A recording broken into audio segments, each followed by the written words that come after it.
ኢትዮጵያ ባለፉት ጥቂት ዓመታት የጀመረችው ሁለንተናዊ የብዝሃ ዘርፍ ኢኮኖሚ ማሻሻያ ለውጥ ቱሪዝምን እንደ አዲስ የኢኮኖሚ ሞተር በማንቀሳቀስ ረገድ ተጨባጭ ውጤቶችን እያስመዘገበ ይገኛል። የሀገሪቱን ታሪካዊ፣ ባህላዊና ተፈጥሯዊ ጸጋዎች ከተራ መጎብኛነት ባለፈ ወደ ከፍተኛ የኢኮኖሚ ምንጭነት ለመቀየር የተነደፉት ስልቶችና ሜጋ ፕሮጀክቶች አጠቃላይ ሀገራዊ ኢኮኖሚ እድገቱን በከፍተኛ ደረጃ እየደገፉ ናቸው። ታሪካዊ ቅርሶችን መሰረት በማድረግ በሚከናወኑ የልማትና የእድሳት ስራዎች ላይ የሚነሱ ተቃውሞዎችንና ስጋቶችን ጠቅላይ ሚኒስትሩ ከሀገሪቱ የፖለቲካ ልምምድ ደካማነት ጋር አያይዘውታል። የኢትዮጵያ ሕዝብ በተፈጥሮ የቅርሶቹ ጠባቂ በመሆኑ መሰረተ አልባ ስጋት እንደማይኖረው በመጠቆም በተቃራኒው በሁሉም የልማት ስራዎች ላይ አሉታዊ አመለካከት የሚያራምዱ አካላት መኖራቸውንም ይህ ደግሞ በዚህ ሂደት ውስጥ የሚታረም የፖለቲካ ጉልምስና እጥረት መሆኑን አንስተዋል። ኢትዮጵያ ሕዝብ በሚሰሩ ስራዎች ቅርስ ይጠፋብኛል ብሎ ይሰጋል ብዬ አላምንም። እንደዚህ አይነት ስጋት አላይም። ግን የኢትዮጵያ የፖለቲካ ልምምዳችን ደካማ ከመሆኑ የተነሳ ስለ ሁሉም ነገር ተቃውሞ የሚያንጸባርቁ ሰዎች አሉ። ካልሰራህ ለምን አትሰራም? ስራህ እኮ ነው ይልዋል። ከሰራህ ደግሞ ቅርስ ታበላሻለህ፣ አትስራ ይልዋል። የመንግስት የቅርስ ጥበቃ አቋምና ፍልስፍና በግልጽ ያሳየው ዋነኛው ነጥብ ደግሞ እኛ ቅርስ የምንጠብቅና የምናስመልስ እንጂ የምናፈርስ አይደለንም የሚለው መርህ ነው። ይህ መርህ በተግባር የተረጋገጠው በተለያዩ የታሪክ አጋጣሚዎች ከሀገር የወጡ ከ35 በላይ ውድ ታሪካዊ ቅርሶችን ወደ ትውልድ ስፍራቸው እንዲመለሱ በመደረጉ ሲሆን በአሁኑ ወቅትም በቀሩት ቅርሶች ዙሪያ የሚደረጉት ዓለም አቀፍ ድርድሮች የሀገሪቱን የባህል የዲፕሎማሲ ጥንካሬ የሚያሳዩ ናቸው። ከ35 በላይ ከኢትዮጵያ በተለያየ ዘመን የተወሰዱ ቅርሶች አስመልሰናል። እንኳን ልናጠፋ የተሰረቁ፣ የተዘረፉ፣ የጠፉትም አስመልሰናል። ገናም ብዙ ንግግር ላይ ያሉ አሉ። ለምሳሌ የኃይለ ሥላሴ መቀመጫ የነበረ በጣም የሚያምር ዙፋን መቀመጫ ወንበር ሌላ ሀገር ነው ያለው። በቅርቡ ይመጣል። ስንነጋገር ቆይተናል። እናስመልሳለን። ቅርስ እኛ የምናስመልስ የምንጠብቅ ነን እንጂ የምናፈርስ አይደለንም። የቅርስ እድሳት ስራዎቹስ ምን ያሳዩናል? በዝርዝር እንመልከታቸው። በቀዳሚነት የላሊበላ አብያተ ክርስቲያናትን፣ በጎንደር የፋሲል አብያተ መንግስታትንና በጅማ የአባ ጅፋር ቤተ መንግስት ላይ የተከናወኑትን ሰፊ የእድሳት ስራዎችን እንመልከት። የእድሳት ስራው የቅርሶቹን ጥንታዊ ይዘት ሳይበርዝና የዩኔስኮን ዓለም አቀፍ መርሆች ሳይጥስ የተሰራና እየተሰራ መሆኑንም መመልከት እንችላለን።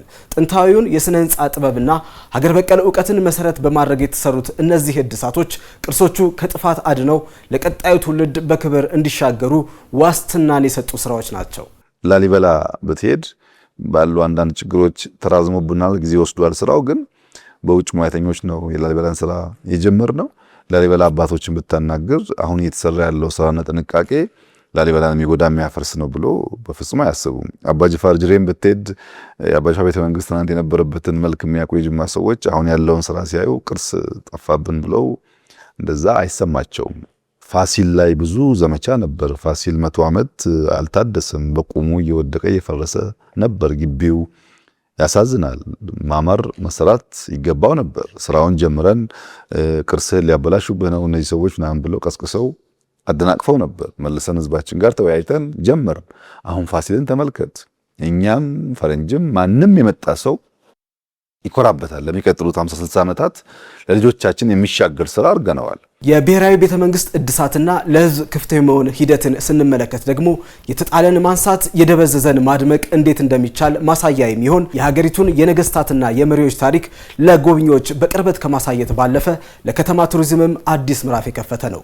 ይህ ስራ ቀደም ሲል ከተገነባው የአንድነት ፓርክ ወይም ታላቁ ቤተ መንግስት ጋር በመቀናጀት አዲስ አበባን በአፍሪካ ተመራጭና ታሪክን ከዘመናዊነት ጋር ያጣመረች የቱሪስት መናኸሪያ እንድትሆን አድርጓታል።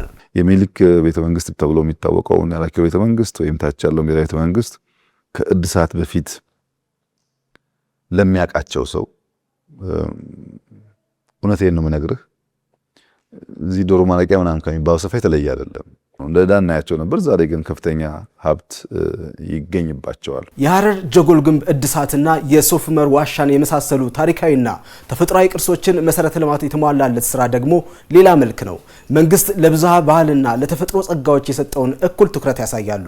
እነዚህ ስራዎች የቅርሶችን ዘላቂ ደህንነት ከማረጋገጥ ባለፈ የአካባቢውን ማህበረሰብ ተጠቃሚ ያደረጉና የክልሎችን የቱሪዝም አቅም ወደ ላቀ ደረጃ ያሸጋገሩ ተጨባጭ ተግባራት ናቸው። ሶፍመር ላይ የተሰራውን ስራ እንዴት አድርገህ ነው ቅርስ ማጥፋት የምትለው? ከዚህ ቀደም ልትገባ አትችልም። ሽታው፣ መንገዱ፣ ሁሉ ነገር አያስኬድም። አሁን በጣም ከፍተኛ ለውጥ አለ።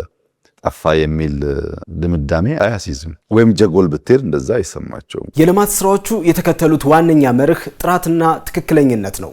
ይህም ሁሉን ታሪኮች በእኩል የሚያሳይ ከመሆኑም በላይ እሳቤው ኢትዮጵያ ያላትን ዘርፈ ብዙ ታሪካዊና ባህላዊ መልክ ያለምንም አድሎና አግላይነት ለዓለም የሚያስተዋውቅ በመሆኑ ለሀገራዊ አንድነትና ለጋራ መግባባት ከፍተኛ አስተዋጽኦ ያበረክታል። እኛ የተከተልነው መርህ ለጥራት እና ለትክክለኝነት የተለየ ትኩረት ሰጥተናል። ጥራት ያስፈልጋል፣ ትክክለኛ መሆን ደግሞ አለበት። ሁሉንም ሃይማኖቶች፣ ሁሉንም ከባቢዎች፣ ሁሉንም ታሪኮች በእኩል የሚያወጣ መሆን አለበት። ናሬሽኑ የኢትዮጵያን አጠቃላይ መልክ የሚያሳይ መሆን አለበት። ለዚያ ደግሞ በትክክለኝነት መሰራት አለበት በሚል ነው። የተሰሩ ስራዎች በሙሉ ስታይ ቴስታችን የኳሊቲ ደረጃው ከፍ ያለበት ሁኔታ በጣም ጥሩ ነው። አሁን እየተሰሩ ያሉ የቅርስ ጥገናዎች፣ የሙዚየም ግንባታዎችና የቱሪስት መዳረሻዎች ጊዜያዊ ፍጆታ ያላቸው ሳይሆኑ ለቀጣዩ ትውልድ የሚሻገሩ ዘላቂ ቅርሶች ናቸው። እነዚህ መሰረተ ልማቶች የኢትዮጵያን ታላቅነትና የጥቁር ሕዝቦች ኩራት መሆኗን በዘመናዊ አቀራረብ ጠብቀው የሚያቆዩ በመሆናቸው ለልጅ ልጆች የሚተርፍ ትልቅ ሀገራዊ ውርስ ነው።